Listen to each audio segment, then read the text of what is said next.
International demand. వేల కోట్ల ఆదాయం ఉండడంతో సీమాంధ్రలోని 5 జిల్లాల అడవులు స్మగ్లర్లకు కేర్ ఆఫ్ అడ్రస్ గా మారాయి. వారి ఆగడాలను పోలీసులే కాదు ప్రజాప్రతినిధులు అడ్డుకోలేకపోతున్నారు. దీంతో కడప, కర్నూలు, చిత్తూరు, ప్రకాశం, నెల్లూరు జిల్లాలో రెడ్ శాండిల్ స్మగ్లింగ్ దందా అఫీషియల్ గా సాగుతోంది. ఎవరైనా స్మగ్లింగ్ ను అడ్డుకోవాలని చూస్తే వారి ప్రాణాలకు గ్యారంటీ లేకుండా పోతోంది. చిత్తూరు జిల్లాలో 2 పోలీసుల హత్యతో మరోసారి ఎర్రచందనం స్మగ్లింగ్ దందా వార్తల్లో నిలిచింది.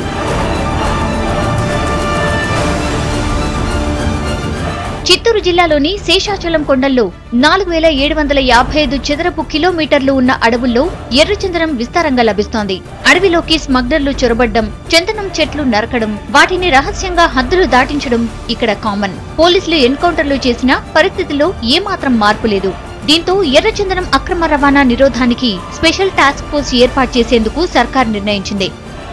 ఆలయాలకు నెలవైన చిత్తూరు జిల్లా ఎర్రచందనం అక్రమ రవాణాకు ఆలవాలంగా మారిపోయింది.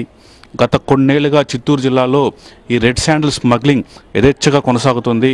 ముఖ్యంగా అక్రమ సంపాదనకు అలవాటు పడిన యువత ఈ ఎర్రచందనం స్మగ్లింగ్ వైపు ఎక్కువగా మొగ్గు చూపుతున్నారన్న విమర్శలున్నాయి. అయితే ఇంత జరుగుతున్నా ఇటు అటవీ అధికారులు కానీ అటు పోలీసులు కానీ ఇప్పటి వరకు తీసుకున్న చర్యలు శూన్యమని చెప్పాలి.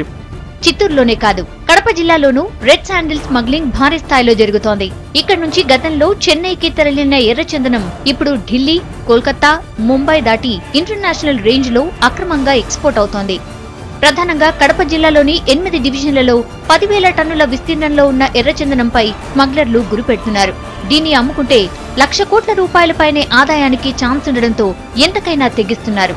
రాష్ట్రంలోని ఎర్రచందనానికి జపాన్, మలేషియా, సింగపూర్, థాయిలాండ్ లో ఉన్న డిమాండ్ ను వీళ్లు క్యాష్ చేసుకుంటున్నారు. టన్ను విలువ 10 లక్షల వరకు పలుకుతుండడంతో రెడ్ శాండిల్ పై సామాన్యుల కళ్లు పడకుండా చూస్తున్నారు. ప్రపంచంలో ఎంతో అరుదైన ఎర్రచందనం వృక్షాలు రాయలసీమలో ఉండడం ఓ వరం. అయితే దాన్ని తమ పాలిట కల్పవృక్షంగా మార్చుకున్నారు కొందరు బడా స్మగ్లర్లు. అటు రాజకీయ పార్టీల నేతల అండదండలు, మరోవైపు అటవీ శాఖలోని అధికారుల అండదండలతో యథేచ్ఛగా రాత్రికి రాత్రే ఎర్రచందనాన్ని స్మగ్లింగ్ చేస్తూ కోట్లకు పడగలెత్తున్నారు. ఇలాగే ఎర్రచందనం అక్రమ రవాణాను అరికట్టలేకపోతే భావితరాలు ఎర్రచందనం వృక్షాలను అటు పుస్తకాల్లోనూ ఇటు టీవీలలో మాత్రమే చూసే రోజులు మరెంతో దూరంలో లేవన్నది అతిశయోక్తి కాదు. నెల్లూరులోనూ ఎర్రచందనం స్మగ్లర్లు ఎక్కడికక్కడ రెచ్చిపోతున్నారు. జిల్లాలోని వెలుగొండ అడవులు, చిత్తూరు జిల్లా సరిహద్దులోని శేషాచలం అటవీ ప్రాంతాలను టార్గెట్ గా చేసుకుంటున్నారు. వెంకటగిరి, రాపూరు, ఆదూరుపల్లి, మర్రిపాడు, సీతారాంపురం, ఉదయగిరి ప్రాంతాల్లో ఎర్రచందనం అక్రమ రవాణా అడ్డగోలుగా సాగుతోంది.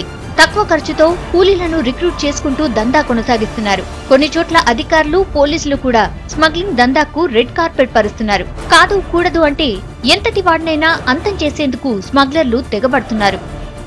ఎర్ర బంగారంగా భావించే ఎర్ర చందనం నెల్లూరు జిల్లా వెలుగొండ అడవుల నుంచి ప్రక్క రాష్ట్రాలకు దేశ సరిహద్దుల్ని దాటించేస్తున్నారు స్మగ్లర్లు. వేల ఎకరాల్లో ఉన్న రెడ్ శాండిల్ చెట్లు స్మగ్లర్ల ధనదాహానికి, అధికారుల అవినీతికి నెట్ట నిలువున కూలిపోతున్నాయి.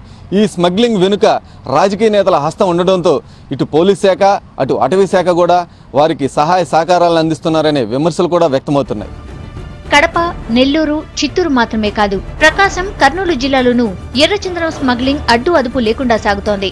కొన్ని చోట్ల అధికారులు, నేతల అండదండలు కూడా ఈ స్మగ్లింగ్ కు సహాయం చేస్తున్న విషయం బహిరంగ సత్యం.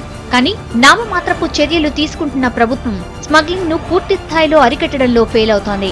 ఇప్పటికైనా సర్కార్ మేలుకోకుంటే ఎర్రచందనం చెట్లు చరిత్రలో మిగిలిపోవడం ఖాయంగా కనిపిస్తోంది.